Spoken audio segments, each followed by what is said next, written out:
दोस्तों, नमस्ते, राधे राधे। राधिका लोकगीत के चैनल में सभी दर्शकों का स्वागत करती हूँ। मैं एक भजन सुनाना चाह रही हूँ, अच्छा लगे तो कमेंट बॉक्स में जरूर बताना। चल के जनकपुर को मोहि लियो रे, दशरथ के लालनावा। चल के जनकपुर को मोहि लियो, दशरथ के लालनावा।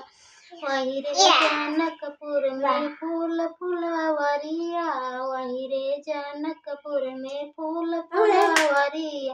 फूलों को रामचंद्र तोड़ लियो, दशरथ के लालनामा। फूलों को रामचंद्र तोड़े हो, दशरथ के लालनामा। चल के जनकपुर को मोहि लियो रे, दशरथ के लालना।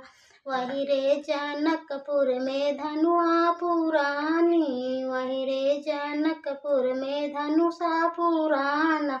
धनुषा को रामचंद्र तोड़ लियो हो, दशरथ के लालनावा। धनुषा को रामचंद्र तोड़े रे, दशरथ के लालना। चल के जनकपुर को मोहि लियो हो, दशरथ के लालना। चल के जनकपुर को मोहि लियो हो, दशरथ के लालना। वही रे जनकपुर में सीता कुंवारी, वही रे जनकपुर में सीता कुंवारी। सीता को रामचंद्र बेहि लियो हो, दशरथ के लालनावा। सीता को रामचंद्र बेहि लियो हो, दशरथ के लालना।